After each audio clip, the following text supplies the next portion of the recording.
안녕하세요. 김어준입니다.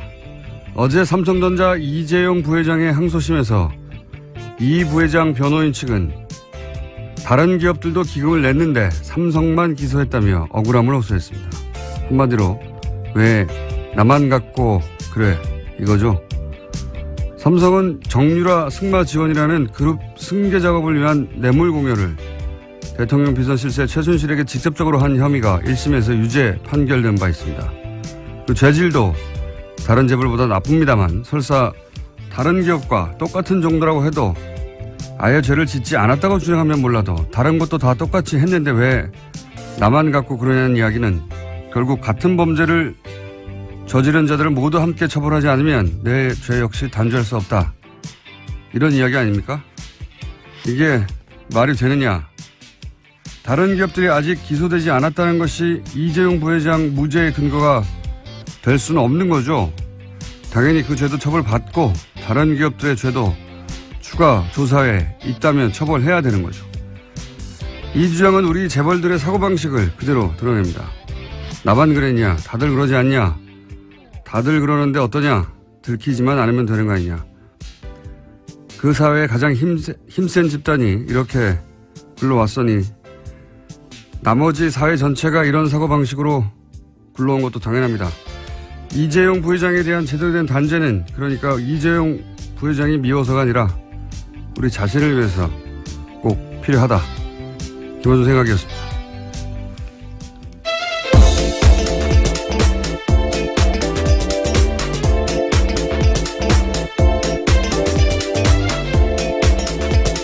시사인의 김은지입니다.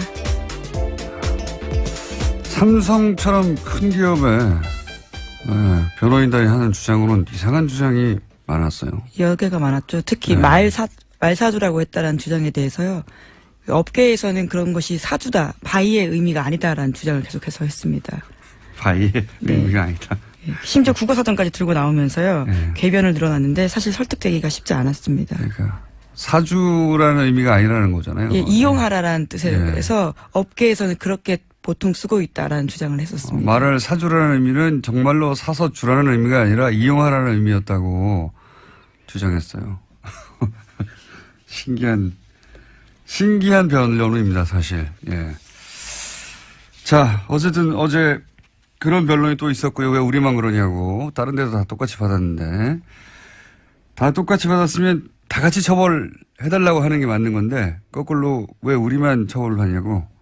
억울하다고 얘기하는 게. 이게 맞는 변론인지 모르겠어요. 그래서 어제 특검이요. 그러면 다 고발해달라라는 취지의 반박을 했었습니다. 참. 자, 그런 일이 있었고요. 야, 오늘 첫 뉴스는요? 네, 오늘 아침 한국일보의 뉴스 제목이 눈에 띄는데요. 다스는 누구 겁니까? 검찰의 이전 3기 도전이라는 게 있습니다. 검찰이 어제 이명박 전 대통령과 김재수 전 LA 총영사 등을 고발한 옵셔널 캐피탈 대표 장모 씨를 고발인 자격으로 불러 조사했다라는 내용을 전하면서요. 다스는 누구 겁니까? 라는 제목을 아예 대놓고 뽑은 겁니다.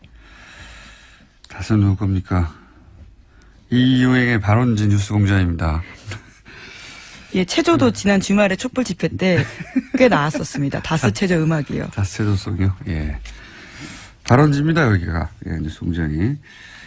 여기서 이제 옵셔널 벤처스가 아니라 옵셔널 캐피탈로 나중에. 네, 그렇죠. 예, 개명을 했다고 해야 되나요? 예. 거기 대표 장모 씨가 이제 고발인 자격으로, 돈을 돌려받을 수 있었는데 이명박 전 대통령이 공권력을 동원해서 그걸 방해했다. 이런 주장을 했고, 고발을 했죠. 근데 여기서 구체적으로 이제 LA 총영사 김재수 씨 같은 경우에 BBK 변호사 출신인데 이제 총영사가 돼서 계속 BBK를 담당했다. 이 사실은 이명박 전 대통령 재임 기간 동안에도 나왔던 의혹들입니다. 예. 그러다가 이제 주진우 기자가 문서를 확보해서 주장 정도가 아니라 문서로 의혹을 제기하고 있는 것이고요. 검찰은 이제 이미 2번이나 했잖아요. 특검도 했고, 그 전에. 또 앞선 다른 수사가 있었습니다. 2007년에 대선 기간 동안도 수사를 했고. 네. 그래서 이미 2번 했기 때문에 이전 3기라고 하는 건데요. 대선 끝나고 나서는 특검을 따라 했고. 예. 그때 전부 다 이제 한마디로 죄가 없다고 결론이 났죠. 예. 이제 추가적인 문건 혹은 뭐 내부 고발자 등등이 나오면 양상이 달라지겠죠. 예. 어쨌든 다스는 누구 겁니까? 라는 질문이 이제 피해갈 수가 없게 됐다. 이명박 전 대통령 측에서는 아직 아무런 답변이 없죠. 예. 답변을 못하겠죠, 쉽사리. 뭐라고 답변을 하면 그 답변을 반박하는 아마 자료나 증언이 튀어나올 거기 때문에. 예, 검찰에 직접 가서 이제 소명해야 될 상황이 올 수도 있는데요. 검찰 같은 경우에는 어제 고발건에 관련해서 범죄 혐의 여부를 조사하는 과정에서 필요하다면 다스의 실소유주를 파악할 수 있다라고 밝혔습니다. 이번에는 실소유주가 나올 거라고 저는 뭐 개인적으로 예측합니다만. 자, 다스 얘기가 그래서 국감장에서도 나오고 여기저기서 많은 언론들이 다루고 있습니다. 네. 2달 전에는 아무도 안 다뤘는데 이제는 모두가 다루고 있습니다. 다음 뉴스는요? 네, 또 국정원 관련된 뉴스인데요. 국정원 개혁발전위원회가 어제 관련된 내용을 발표했습니다. 국정원 심리전단이 원세훈 전 원장 지시에 따라서 우리법 연구회 해체 촉구 심리전을 벌였다라는 건데요. 2009년 8월 정도에 자유주의 진보연합이라고 하는 관변단체와 함께 우리법 연구회 회원 명단과 활동 내용을 월간 조선에 넘겼다라고 합니다. 다스 얘기 한 가지만 더 얘기하고 가면 JTBC에서도 연일 비자금 보도를 하고 있어요. 예. 17명 계좌가 대략 합쳐서 120억 정도가 넘어왔다고 다스로. 이것이 이제 특검이 발견했다고 했던 100억대 비자금이 아니냐 이런 추정을 하고 있는데 조진우 기자는 이게 다른 비자금이다라고 이제 주장하고 있고요. 근데 이제 이게 다른 비자금이냐 아니냐 중요한 게 아니라 비자금이 있었고 그게 구체적으로 밝혀지기 시작했다. 네. 네, 그렇죠. 어제 정무위에서야 관련된 내용들이 실제로 확인이 됐다라고 JTBC가 보도했습니다. 그러니까요. 이 문건은 주진우 기자가 확보했던 문건인데 내부자로부터 그 문건에 적혀 있던 금액이 실제 다스의 원장 회사의 계정 원장에 적혀 있더라. 돈이 실제 들어갔다는 얘기죠. 예. 네, 그렇죠. 입금 날짜, 금액, 개설은행 모두 비교해 봤더니 다 일치한다라는 겁니다. 예. 그래서 이제 이 비자금이 특검이 발견했던 비자금이냐 아니냐는 사실 두 번째 문제인 것 같아요. 그게 아니면 또 다른 비자금이 나왔으니까 더 좋은 거고요. 네, 실소유주 의혹을 다시 한번 제기할 수 있는 거죠. 만약에 같은 거면 특검이 발견했다는 비자금의 계좌 목록을 보도한 것이 되는 거고요. 어느 쪽이든 사실은 비자금에 대해서 구체적으로 밝혀지기 시작했다. 이런 뉴스로 보시면 될 것 같고요. 방금 얘기한 우리법 연구회, 국정원 심리전단이 우리법 연구회를 해체하려고 했다는 거 아닙니까? 예, 심지어 특정 내용들을 월간 조사에 넘겼다라는 것까지 함께 나왔습니다. 국정원이 보수 매체를 활용했다. 뭐 이런 얘기고. 근데 국정원에게는 삼권 분립 이런 거 없어요. 예, 이런 거 없고. 네, 해킹까지 했던 조직이기 때문에요. 네. 사법부 내에 진보적인 성향의 그 판사들이, 연구회를 한다라고 생각해서 이걸 해체해버리려고, 한 정황이 나온 거죠. 예, 근데 네. 거기에서 이제 월간조서 같은 보수 매체를 이용했다. 이런 거고요. 네, 또 심지어 뉴라이트 전국연합이나 반국가교육 척결 국민연합과 같은 단체를 활용해서요. 신문 광고나 기자회견 1인 시위도 했었습니다. 여기에도 국정원의 공작이 있었다라는 겁니다. 보수단체, 그러니까 기본적으로 이런 식이었던 것 같아요. 이제 계속해서 밝혀지고 있지만, 댓글로 인터넷을 공략해서 여론을 만드는 작업을 하고, 그리고 길거리에서는 어버이연합 같은 곳에서 이제 기본적으로 깡패 역할, 길거리 깡패 아닙니까? 실제로. 그리고 이제 국발협 같은 단체, 여기는 정신교육 하는 곳이잖아요. 네. 예. 소위 안보교육이라고 하지만요. 말씀처럼 정신교육 같은 것들을 훨씬 많이 했습니다. 네.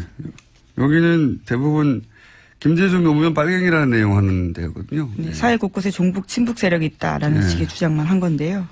그러니까 김대중 노무현 정부는 김일성의 노선이다. 뭐 이런 얘기를 하는 말도 안 되는 주장을 이 국발협도 국정원이 사실상 돈 주고 관리했다는 것이고. 예. 네, 이명박 박근혜 정부 때 국가보훈처장이었던 박승춘 씨가요. 이때 초대 회장이었다라고 합니다.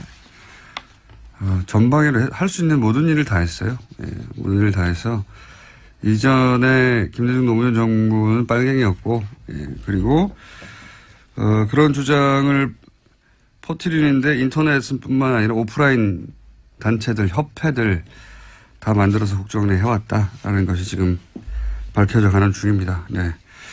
다음 뉴스는 뭡니까?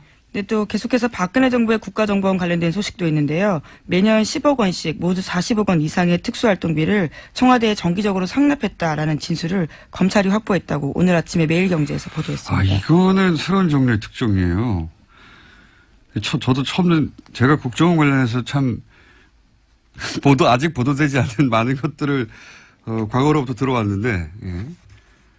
이거는 처음 듣는 겁니다. 이게 그러니까 국정원이 청와대에다가 돈을 상납했다는 거 아닙니까? 네, 돈을. 심지어 이현수 전 국가정보원 기획조정실장의 진술입니다. 그러니까 국정원의 예산과 인사를 총괄하는 사람의 이야기입니다. 그렇게 맞겠죠, 당연히. 네. 예. 이현수 전 기획조정실장은 제가 알기로는 박근혜 정부 내내 기획조정실장이었어요. 예.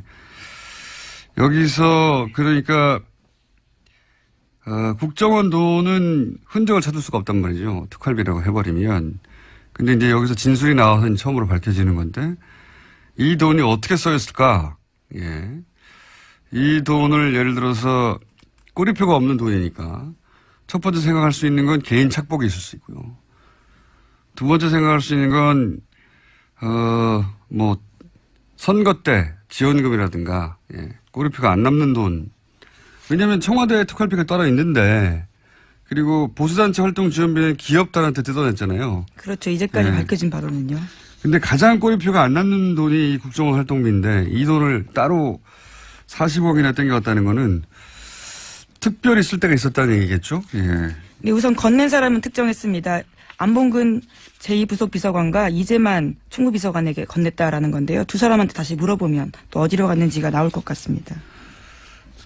자기들이 먹었다고 하기도 그렇고, 예.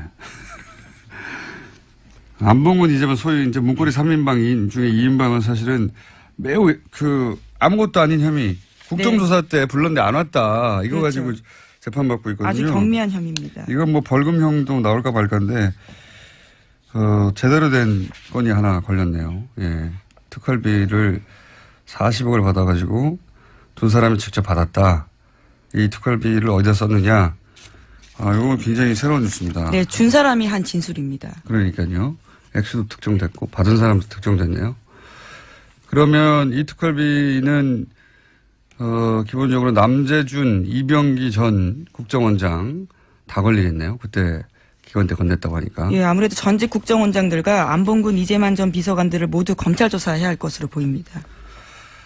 남재준 원장도 이번에 피하기 어렵겠습니다. 남재준 원장 같은 경우에 지난 대선에도 출마했잖아요. 예.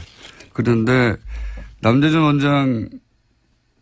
원장까지 만약에 구속되면 이명박 국정원장에 이어서 박근혜 초대 국정원장도 구속되는 건데 피하기가 어려울 것 같아요. 예, 제가 보기엔. 남재준 원장 같은 경우에는 소위 세트장 압수수색, 공작, 예, 압수수색을 댓글 공작 관련해서 하려고 했더니 세트장을 만들어가지고 네, 검찰 수사를 방해했었죠. 예, 가짜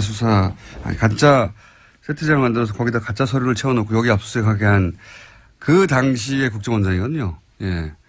그것도 피해가기 어렵고, 예. 이 국정원을 청와대 상납했다. 이게 참 상상하기 힘든 일인데, 예. 그런 일이 실제 있었다고 하네요. 남재준 원장은 또 제가 보기에는 이렇게 걸리기 시작하면 유성 씨, 서울시 네, 그렇죠. 간첩 조작 사건, 이때도 국정원장이었거든요. 예, 그렇습니다. 예. 이때 국정원이 유성 씨를 간첩으로 몰기 위해서 중국과 북한의 출입 기록을 조작했다가 중국 측이 그 기록 조작이라고 하는 바람에 들켰잖아요.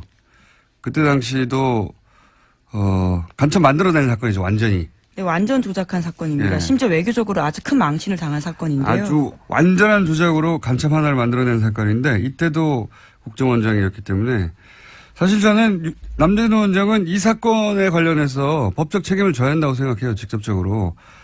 이게 가장 악질적인 공작이란 말이죠. 당시 이제 댓글 2013년 소위 이제 대선 직후에 댓글 때문에 이제 위기에 받았던 국정원이 사실 물타기로 만들어낸 사건이거든요. 창조해낸 사건이에요.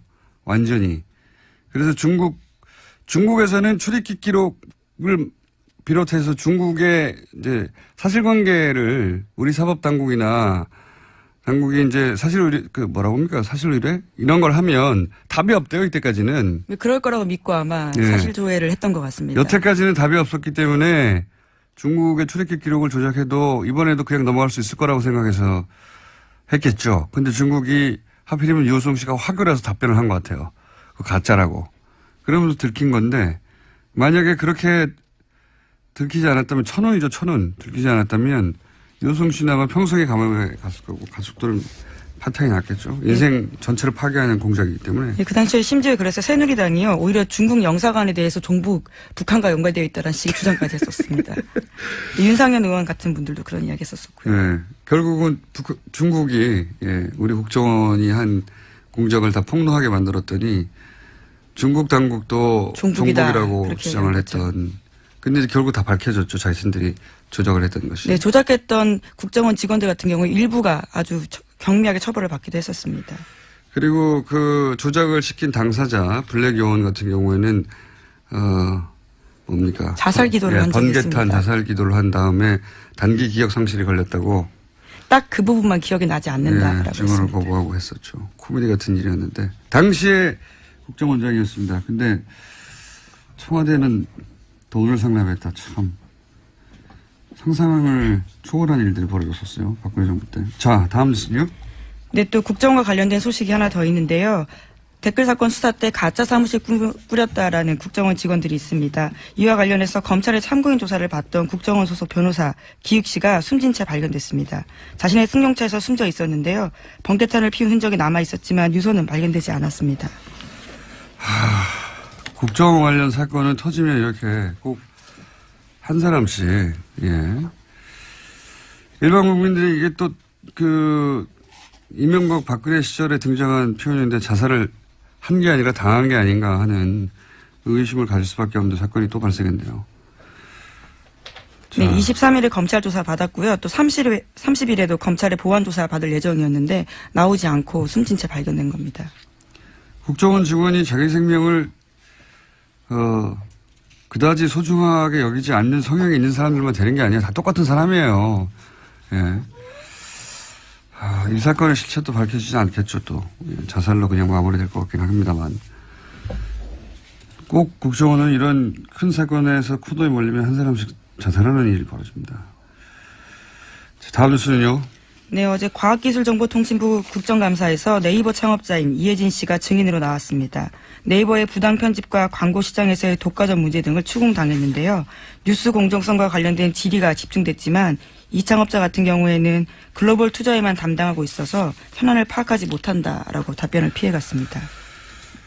요 사안은 저희가 잠시 후에 민원연과 함께 짚어볼 예정인데 핵심은 뉴스 서비스는 포기하지 않겠다는 것 같고요.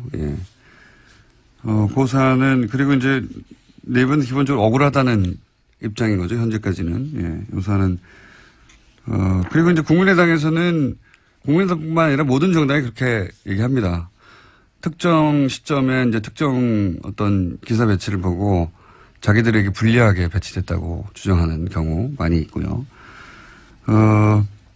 이 사안은 민원연이 사실 지난 대선 때 일부, 전체를 분석하기에는 네이버가 워낙 방대하기 때문에 일부 분석을 한 적이 있습니다. 잠시 후에 만나기로 하겠고. 자, 뉴스 하나 정도 더 전할 거 있을 것 같습니다. 남은 뉴스가 많은데요. 어떤 걸 하면 좋을까요? 뉴스공장과 관련된 것도 있고요. 자유한국당 관련된 게 있고 트럼프 관련된 게 있습니다. 뉴스공장 관련 제목을 하나 하고요. 트럼프 관련한 제목을 하나 하죠. 네, 오늘 아침 경향신문 보도인데요. 더불어민주당 박홍근 의원이 뉴스공장과 관련해서 국회 입법조사처에 관련된 내용을 질의하고 답변을 받았다라고 합니다. 지난 국정감사에서 뉴스공장이 불법이다 아니다 이런 이야기가 많았는데요. 그와 관련한 판단할 기준이 없다라는 것이 입법조사처에서 답변이라고 합니다. 뉴스공장 불법이 아니랍니다. 입법조사처에서. 네, 참고해 주시고요. 자, 입법조사처 감사하고요. 다음 미국 트럼프 얘기는 뭡니까? 네, 트럼프 미국 대통령의 대선 캠프 자장을 맡았던 폴 매너포트라는 사람이 있는데요. 이번에 특검에서 1호 기소가 되었다라고 합니다. 선대본부장이었거든요. 예, 그렇죠. 정치 컨설턴트입니다. 말하자면. 예, 굉장히 유명한 로비스트인데요. 예, 예, 정치 컨설턴트인데, 한마디로 러시아하고 내통하는, 예, 그러니까 트럼프의 선대본부장이었던 사람이 러시아와 내통했다는 혐의로 FBI가 혐의점을 발견해서 기소했다는 거거든요. 이렇게 되면 트럼프 대통령까지 갈 수도 있는 첫 번째 기소이기 때문에 이게, 예. 저는 이 뉴스는 다음 시간에나 뭐 그 다음 시간에 한 번 더 다뤄볼 것 같긴 하지만, 저는 이게 러시아의 복수라고 보는 사람입니다. 왜 그렇게 생각하냐면, 예전에 보리스 옐친 있지 않습니까? 네, 정말 예전인데요. 네, 진짜 예전에. 예. 고르바초프 때 이제 구소련이 올라가면서 등장한, 사람이잖아요, 옐친. 근데 두 번째 대선 때, 진짜 오래된 얘기인데, 두 번째 대선 때, 옐친이 그 러시아 대선이요. 구소련 해체된 이후에. 그때 미국의 정치 컨설턴트가 거기 대선에 개입합니다, 러시아 대선에. 개입했다기보다는 고용을 했다고 봐야 되나요? 뭐, 둘 다 개입, 고용 둘 다인데, 그러면서 그 옐친이 이기는데 기여를 해줘요. 그때 이름이 빌 클린턴과 같이 했던 딕 모리스인가요? 예. 네. 예, 그런 사람. 미국이 관련되어 있다라는 예, 말씀이시죠? 미국 그러니까 네. 정반대였죠, 지금하고는. 미국이 대선에 개입했다라는. 러시아 입장에서 개입했다고 볼 수 있는 것이고 보리스 옐친은 고용했다고 볼 수도 있겠죠. 예. 그런 일이 있었어요. 그러니까 러시아 대선에 미국의 정치 컨설턴트가 가서 승부를 좌지우지했던 일이 있거든요. 그리고 옐친이 지명한 대통령 권한대행이 바로 푸틴이에요. 이후에 기억하고 있다고 봅니다. 저는 일종의 복수다라고 보는데 여하간 예. 트럼프 대통령 최측근이었던 사람이 지금 러시아와 스캔들과 관련해서 예. 1호 기소가 됐습니다. 처음으로 기소가 됐다. 트럼프 대통령이 탄핵당할 수도 있겠습니다. 여기까지 하겠습니다. 시사인의 김은지였습니다. 감사합니다. 바로 이어서 민원연 인사하시죠? 안녕하세요. 네. 민원연의 김원경 사무처장입니다. 네. 본인 직접 말하는 게 저희는. 자, 네이버 관련해서 저희가 말들이 많아요. 예. 최근에 뉴스도 하나 나왔고 그래서 우선 네이버에서 이혜진 네이버 창업자죠. 지금은 의장이라고 부르던가요? 거기서는 예, 전 의장. 예. 이 국감에서 했던 발언을 잠깐 먼저 들어보겠습니다. 굉장히 심각한 문제라고 생각하고 있습니다. 사과하시는 겁니까? 일이 벌어진 거에 대해서 진심으로 사과드립니다. 포털이 갖고 있는 뉴스 편집 기능에 대해서 이걸 앞으로도 계속 유지를 해야 된다고 생각을 하시는지. 기본적으로는 저는 계속 기술과 플랫폼에 집중을 하고 그런 부분들을 계속 가능한 한 외부 쪽에 하는 것이 긴 그림에서는 맞다고 저는 개인적으로 생각하고 있습니다. 자, 이거 짧게만 들어주셔서 무슨 얘기인지 정확하게 전달 안 될 수도 있는데 한마디로 말해서 뉴스 재배치 청탁과 관련해서는 네. 큰 문제다. 죄송하다는 이야기고 그리고 그래서 이제 그러면 뉴스의 포털 배치, 편집 네. 하는 권한은 계속해서 유지할 것이냐 네. 했더니 그거는 이제 포기할 생각이 없다는 취지의 발언입니다. 그러니까 뉴스 배치 권한은 네이버가 계속 가지겠다. 네. 네. 이런 얘기죠. 이게 이제 어제 여러 사람이 발언했는데 예를 들어서 국민의당 송기성 의원 같은 경우에는 네이버가 문재인에게 유리하도록 포털 뉴스를 배치했다라는 네. 주장을 또 했어요. 네. 사실은 뭐 선거 때마다 포털이 자기 정당에 유리하게 했다, 불리하게 했다면, 네, 유리하게 네. 했다는 얘기는 안 하죠, 참. 불리하게 했다는 얘기 여러 정당이 합니다. 여러 정당이 하는데, 마침 민원연이 지난 대선에서 포털의 메인 화면 분석을 한 적이 있죠. 네. 네. 예. 근데 이제 송기석 의원이 이런 주장을 했어요. 실시간 검색어는 30초 또는 뭐 1분 30초 정도 노출되는 건데, 안철수 대표가 조폭과 그런 사건이 한 번 있었죠. 네. 예. 지역에서 뭐 연루설 같은 그런, 그때 검색어가 4시간 38분 가량 검색어가 1위를 했는데 이게 일부러 이렇게 계속 노출시킨 거 아니냐. 예. 이런 주장을 하기도 했습니다. 예. 근데 아무튼 간에 이 질문이 굉장히 우문같이 느껴지거든요. 이거는 많이 검색하면 계속 노출되는 거예요. 그러니까요. 그런데 통상 실시간 검색어가 30초 혹은 1분 30초 정도 노출되는 것 아닌가라고 질의를 하셨는데 여기에 대해서 한성숙 대표이사가 30초마다 데이터가 갱신되는 것이지 30초간만 검색어가 노출되는 것이 아니다. 30초마다 어떻게 순서가 바뀌었는지 모두 공개하고 있다라고 반박을 했어요. 이거는 요거 전문가잖아요. 그렇죠. 검색어에 대한 문제 지적은 꽤 많이 있어 왔어요. 네. 특정 검색어가 노출되지 않게 하는 거 아니냐. 네. 근데 이거는 그냥 노출이 길게 됐다는 거 아닙니까? 네. 이걸 가지고 그러니까 약간 문제 삼기 예. 적절한 문제 제기가 아니다. 예. 그런 생각이 좀 들었습니다. 자, 이거보다 이제 핵심은 결국은 포탈 메인이 안철수 대표에게 불리하게 편집된 거 아니냐고 지적을 했는데, 네. 예. 이렇게 당사자들은 항상 이렇게 느낄 수는 있습니다. 네네. 예. 근데 이제 이 사례가 여론조사 기사 제목이었어요. 근데 이제 문재인 후보와 안 후보가 접전을 벌일 때인데 기사 제목에서 문 후보에게 유리한 다자 대결과는 달리 안 후보에게 유리한 양자 대결 결과에서는 안 후보를 뜻하는 안이라는 글자가 빠진 채 숫자만 나왔다면서 캡처 화면을 증거로 제시했거든요. 그러니까 송 의원은 이 기사가 오전 7시 10분부터 출근 시간 내내 모바일 초기 화면에 노출됐었다라고 지적을 했어요. 안철수의 안이라는 단어가 빠졌기 때문에 불리했다. 네네. 예. 그리고 이 문제에 대해서 네이버 측이 담당자의 실수라고 해명을 해왔다고 합니다. 그리고 실제 국감장에서도 한 대표이사가 실수가 맞다라고 말했고요.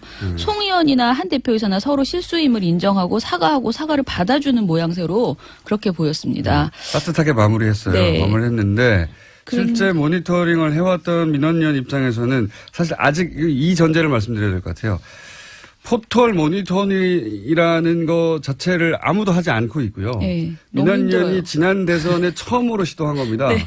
근데 이제 이게 아직 특별한 방법론이 나오지 않았기 네. 때문에 그 당시에 어떻게 했냐면 화면을 30초마다 캡처했던가요? 아니요, 그거는 1번인가요? 아니고요. 예, 1분 단위로 저희가 이렇게 1분 단위로? 자동으로 떨어뜨려서 이제 보도를 그러니까 이제 저장했어요. 계속 변하니까. 근데 네. 24시간 사람을 볼 수 없으니까 포털의 화면을 1분 단위로 다운로드를 자동으로 받은 다음에 그 화면을 계속해서 이제 분석하고 네. 비교하고 또는 특정 시간대 혹은 특정 사건이 있을 경우에 그러면서 이제 기사 제목이 중립적이냐 누구한테 유리하냐 누구한테 불리하냐 이런 것도 그런 분석하고 것들을 좀 해봤는데 노출 시간 뭐 네. 이런 거. 근데 이제 이게 완벽한 분석이라기보다는 그리고 완전히 정량적인 분석이라 할 수는 없는데 네.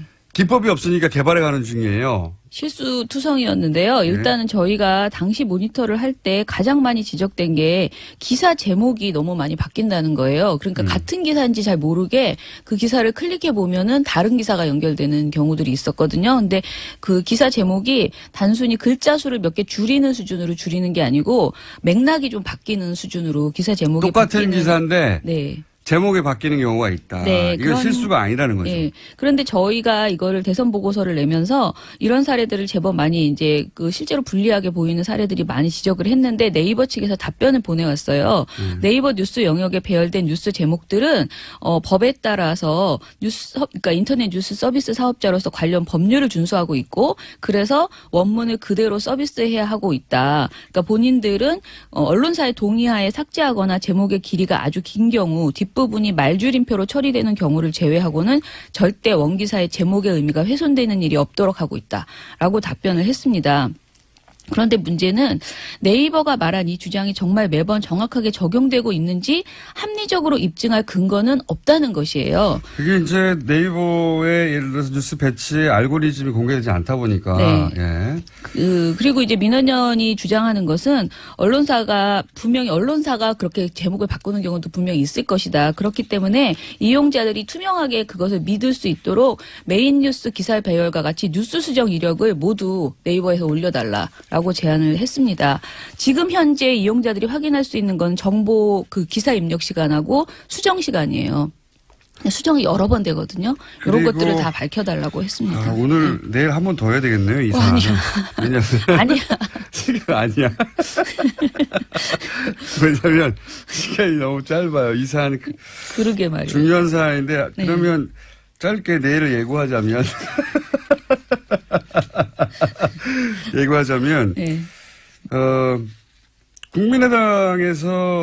국민의당에게 불리하게 적용했다고 안자가 네. 빠졌다고 사례를 제시했는데 네. 거꾸로 국민의당이 굉장히 뭐랄까요 특정 정당 여기서는 국민의당 사례가 나왔으니까 국민의당이 안철수 대표 당시 후보가 굉장히 유리하게 네. 장기간 노출됐던 다른 정당의 경선 과정보다 그런 사례도 있어요. 네, 네, 있습니다. 네, 저희가. 네. 이 사례가 대표적으로 불공정하다고 해서 왜냐하면 다른 정당과 비교를 통해서 노출의 시간이나 이걸 통해서 이건 지나치게 불공정하게 노출됐다고 민원연이 찝은 사례가 하필이면 또 안철수 후보 사례였거든요. 국민의당이 유리한 게 아니고 민주당이 매우 불리하게 된 그렇죠. 사례가 있습니다. 네. 네. 결과적으로 국민의당이 유리하게라고 말할 수 있죠. 왜냐하면 두 당을 비교했었거든요, 당시에. 네.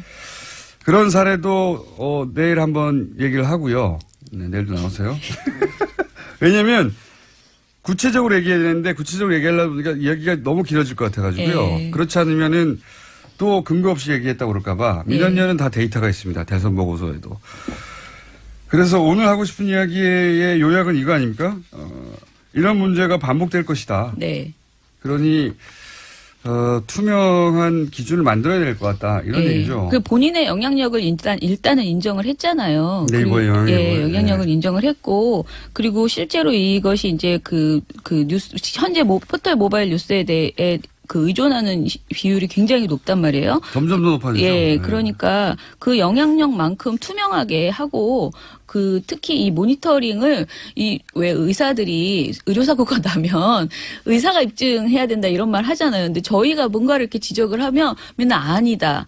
뭐 근거가 없다. 그렇죠. IT 이렇게 전문가가 하는데 아니라서 모른다. 네, 본인들이 저는 입증하는 시스템을 저는 보여줘야 된다라고 생각이 듭니다. 네. 그러니까요. 이 문제는 저는 앞으로도 계속 나올 것 같아요. 예. 네, 계속 나올 것 같은데 저희도 그래서 계속 관심 있게 지켜보고 있고요. 민원연이 지난 대선에 처음으로 초기 형태이긴 하지만 모니터링을 해서 결과치를 가지고 있어요. 그걸 가지고 내일 좀 더 자세히 얘기하죠. 오늘 맛보기만 네, 했습니다. 알겠습니다. 지금까지 민원연의 김원경 사무처장이었습니다. 감사합니다. 감사합니다. 박용진 의원의 특종이죠. 예. 4조 5천억대 이건희 삼성 회장의 차명재산에 대해서 과세가 제대로 이루어지지 않았다. 지난주에 문제 제기하셨고. 네네. 지금 금융위에서 이제 여기에 대해서 과거의 입장과는 좀 입장을 바꿔서 네. 세금을 내도록 하겠다. 이렇게 입장을 바뀌었죠. 예. 아무리 급해도 인사를 하게 해주셔야죠. 아, 그러시군요. 예, 저 국회의원 박용진입니다. 안녕하세요. 네. 그렇군요. 인사를 지금 했어야 돼요. 어제 16일 날 예. 첫 국감 때 금융위원회 입장은 내 돈이라도 남의 이름으로 넣어놔도 상관없다. 그렇죠. 그러니까 차명계좌도 실명 재산이다. 저는 이게 이해가 안 가거든요. 그러니까 그 상식 밖에 얘기를 하니까 그대로 얘기해 드리면 네. 금융실명제 이후 93년입니다. 이후에 개설된 계좌에서 도명, 차명, 남의 이름이든 그렇죠, 다른 사람 그렇죠. 또 혹은 남이 모른 채 또 훔쳐서 거기다가 돈을 넣은 그런 경우도 있었으니까요. 네. 김영철 변호사 같은 경우. 다 실명 계좌다. 그래서 비실명 자산이 아니다. 이렇게 금융위가 얘기를 했었잖아요. 그렇죠. 저는 이 논리 자체가 근본적으로 이해가 안 갔거든요. 다른 사람의 이름으로 했으면 무조건 금융실명제 위반이라고 생각하고 있었는데 금융위는 비실명 자산이 아니다. 주인이 있는 돈은. 그래서 금융위가 욕을 먹었던 거고요. 네. 이번에도 결국은 아마 금융위 사상 처음으로 이렇게 백기투항이라고 하는 소리를 들을 만큼 입장을 바꾼 거예요. 이번에는 입장을 바꿨죠. 예, 어떻게 아마 바꿨습니까? 금융위가 어저께 오전에 금융위원장이 저한테 대답을 한 것은 이제 세 가지 조건이 있습니다. 네. 검찰 수사 결과, 네. 국세청의 조사 결과, 그리고 금융감독원의 검사 결과 이 세 가지 경우에 국가기관에 의해서 확인이 되면 차명계좌임이 확인이 되면 남의 돈을 넣어놓은 게 확인이 되면 그거는 금융실명법 5조에 해당하는 비실명 재산으로 봐서 과징금 및 과세 대상입니다. 라고 확인을 한 겁니다. 그래서 제가 역으로 다시 물었습니다. 삼성 특검에 의해서 이건희의 계좌 1199개는 모두 다 차명 계좌인 게 확인된 거죠. 그렇습니다. 그러면 아까 얘기한 그 부분이 맞죠? 얘기를 해서 이건희 차명 계좌 역시 금융실명법 5조에 해당한다라고 확인을 해준 거고 과세 대상의 길을 열어놓은 거죠. 우선 첫 번째로 해내신 일은 박영진 의원님이 해내신 일이기 때문에 이거는 박수를 받아야 되는데 과징금 대상으로 만들어 온 거죠. 그렇습니다. 네. 이전에는 과징금 대상이 아니라고 16일 날까지 버티는데 예, 이제는 그게 무너진 거죠. 이게 말이 도명, 차명, 실명, 비실명 나와서 그런데 금융위의 주장은 금융실명제 이후에도 다른 사람 이름으로 해도 네. 그게 자기 돈이기만 하면 금융실명제 위반이 아니다라고 주장한 거예요. 계좌를 연 사람이 실제 존재하는 사람이면 된다는 거예요. 이게 말이 안 되는 게 돈의 주인이 항상 있죠. 누군가가 자기가 그 돈의 주인이라는 걸 숨기려고 차명으로 한 거를 막겠다고 실시한 게 금융실명제인데 네. 금융실명제 근본적인 취지에 위반되는 해석이죠 이게. 그렇습니다. 금융실명제 도입 취지에도 위반되고요. 국민적 상식에도 위반됩니다. 우리 국민들 은행 가서 계좌 하나 열려고 그러면 서류 몇 개에다가 서명을 하고 주민등록증 까야 되고 네. 자기가 누군지 다 밝혀야 되고 다 이런 과정을 거치는데 네. 돈 많은 사람 권력 재벌들. 있는 사람들은 네. 이런 과정 없이 그냥 이렇게 해왔다는 거예요. 다른 사람 숨기고. 근데 그것도 불법이 아니라는 거 아닙니까? 그것도 아니고 세금도 더 많이 안 때린다 이런 거죠. 그러면 금융실명제가 아닌 거죠. 금융실명제가 거꾸로 서 있었던 거죠. 그거를 이번에 근데 그게 이제 일반인들한테는 적용이 안 되고 재벌들한테 그렇게 적용이 됐었다. 그렇습니다. 그거를 삼성 이건희 회장의 비자금 4억 5천 세금이 어떻게 됐지 찾다가 발견하신 거고. 그렇습니다. 예. 금융위는 그게 맞다고 주장하다가 이제 이 시대가 바뀌었구나. 네. 이게 우리 이렇게 가면 큰일 나겠다. 삼성만 봐주려고 이렇게 했던 거 아니야? 라고 하는 지적에 이제 손을 든 거고. 그렇습니다. 예. 그래서 그거 비설명 재산 맞습니다라고 인정한 거죠. 네, 그렇습니다. 그래서 이제 과세 대상의 길을 열었죠. 과세 대상. 근데 이제 문제는 이런 지적도 합니다. 과세 대상이 되겠는데 과세만 해가지고는 뭐 1,000억대밖에 안 되지 않냐. 네. 지난 시간에는 과징금까지 합치면 뭐 조 단위가 나올 거라고 말씀하셨는데 네. 너무 싸지 않냐. 이거 세금 조금 내는 길로 가긴 했는데 과징금으로 가는 방법이 없어져서 오히려 더 충분히 단죄하지 못한 거 아니냐. 그 법에 그렇게 정해져 있다라고 하는 걸 전제로 일단 말씀드려요. 그러니까 93년도 김영삼 대통령이 저녁 8시에 느닷없이 금융실명제를 발표하는 걸 기준으로 해서 엄청 박수 받았죠. 그때. 네, 그 이전에 만들어 놓은 계좌는 과징금 및 과세 대상. 네. 그 이후에 만들어 놓은 것은 과징금 대상은 아닌 과세 대상. 이렇게 네. 분류가 되어 있습니다. 네. 그런데 실제 오전에 너무 많은 관심과 주목을 받는 바람에 오전에 드디어 이건희 차명계좌에 대한 과세길이 열렸다. 이 뉴스에 집중하는 바람에 국감에서요? 예. 네. 어제 오후에 제가 했던 중요한 발언을 아무도 기사화를 안 했어요. 그래서 알려지지 않았나요? 예. 그래서 제가 지금 말씀을 드리면 네, 오후 국감의 질의에서 오후에 숨겨놨던 잘하고. 비장의 무기. 네. 자, 금융위는 뭐라고 그러느냐면 1199개 이건희 차명 계좌 중에 20개는 93년 이전에 만들었다. 잠깐만요. 이게 이제 법이 93년 이전의 것만 과징금을 내게 돼 있어요. 네, 그렇습니다. 법 자체가 그래요. 이거는. 예. 예. 그러니까 93년 이후에 만들어진 이런 차명은 그러니까 거기서 추가 발생한 세금만 내게 돼 있는 거거든요. 네. 세율을 높게 해가지고 90%까지. 그렇습니다. 90.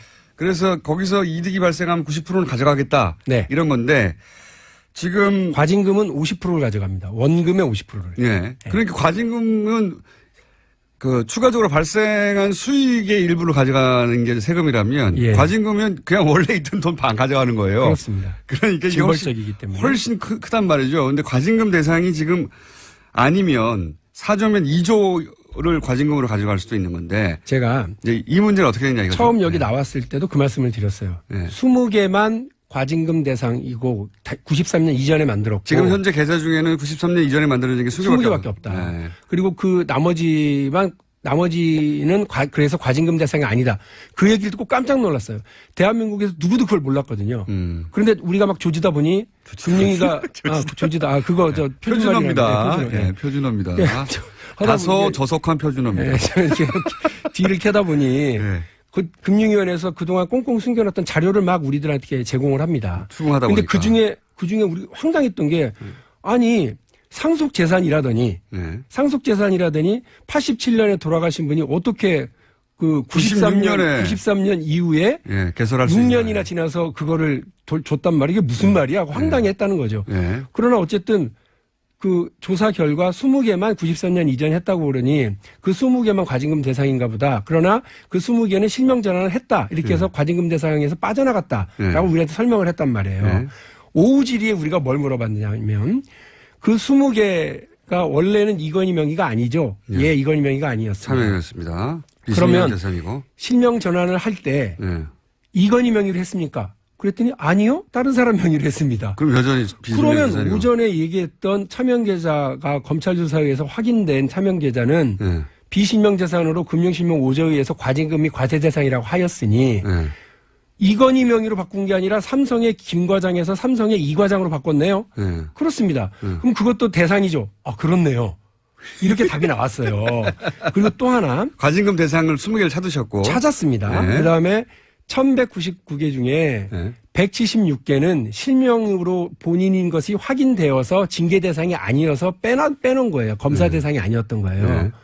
근데 그거는 그 176개입니다. 근데 176개는 과징금 대상인 93년 이전 건지 이후 건지를 그것도 확인을 안 한 거예요. 거기서. 우리한테 보고도 안 했어요. 네. 그러면 그래서 176 개를 물었죠. 찾아봐라. 그 176개는 네. 이건희 명의냐 아니냐. 이건희 명의가 아닙니다. 다 그러더라고요. 명의가 아니니까. 그러면 예. 오전에 확인한 대로 예. 이것도 차명계좌, 예. 이것도 비실명. 검찰 조사에 의해서 확인된 비실명 재산. 그러면 과징금 금융실명법 대상. 5조에 대해서 과징금 혹은 과세 대상. 맞죠? 이게 맞네요? 자기들도 몰랐다는 듯이 이게 맞네요. 이러더라고요. 그럼 그 확인이 된 거죠. 그러면 이제 금감원이 전수조사를 해가지고 그걸 가져오면요. 이제 시즌2, 시즌3가 열립니다. 왜냐하면 요 되게 중요한 포인트인데요. 2명이 확인이 된 바가 있습니다. 여태. 한 명은 김용철 변호사입니다. 예. 제가 쭉 얘기했죠. 이분은 50억짜리. 팀장, 부사장급 정도의 팀장인데 자기 계좌에 자기도 모르게 50억이 들어가 있었더라라고 얘기를 내 했습니다. 돈 아니니까 가져가라고 그랬죠. 그때. 근데 전체 4조 5천억 원 중에 50억 세 발의 피죠. 예. 그런데 현명관 부회장은 예.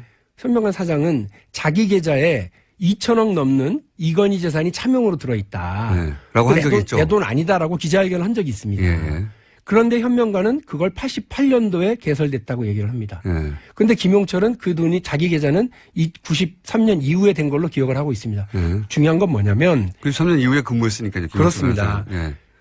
그 만일에 20개 과징금 대상인 그 계좌에 현명관 것은 하나가 있죠. 나머지 한 10개 정도가 현명관하고 비슷하게 2천억씩 넣어놓은 게 있다고 한다면 과징금 대상은 어마어마해지는 거죠. 2천억 현명관 10개면 2조예요. 현명관 전 사장이 네. 2천억이 있었다는 기자회견을 했었으니까 네. 그것만 따져도 1,000억이 되네요. 과징금이면. 그렇습니다. 예. 그러니까 아니죠. 아, 그렇죠. 현명관 것만 따져도 1,000억이 되는 거죠. 그렇죠. 1,000억대가 네, 되는 네. 것이고 지금 의심하시기로는 그렇게 사장급들의 네. 소위 93년 이전에 만들어진 20여 개의 계좌 확인된 예, 예, 일자가 예. 확인된 이 계좌에 그렇게 덩어리들이 크게 있지 않겠는가. 그렇습니다.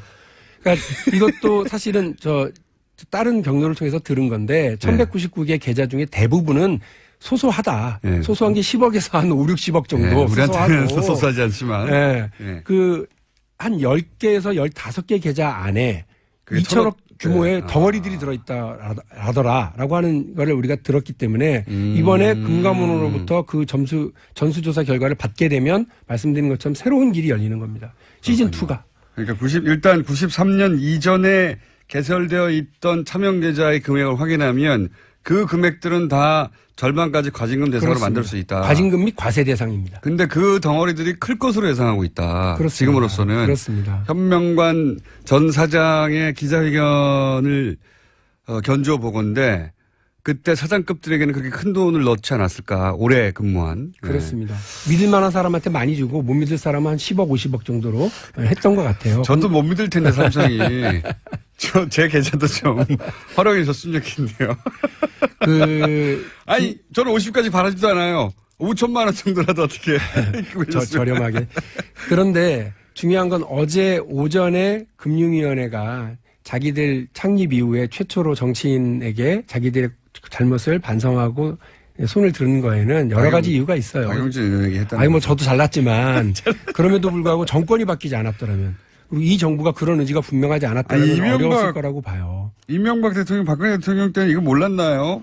알고 있는 사람들이 있을 텐데 아무도 문제지가 않아. 알고도 쭉 그냥 간 거고요. 네. 두 번째로는 공감이도 버텼겠죠. 우리 더불어민주당 의원들의 그 협업도 되게 잘했어요. 훌륭하게 본인이 제일 잘했고 일단이요. 그리고 이 방송의 힘도 대단했어요. 네. 어쨌든 엄청난 압박이 되는 저희도 건 잘했고 다 네. 잘한 것으로. 그 덕분에 여기까지 온 것 같고요. 어제 오전에 일단 무너뜨려 놨으니까 이제부터 제가 말씀드린 시즌2, 시즌3로 가기 위한 추후 작업들은 계속해서 당 전체적으로 가겠습니다. 박용진 의원입니다.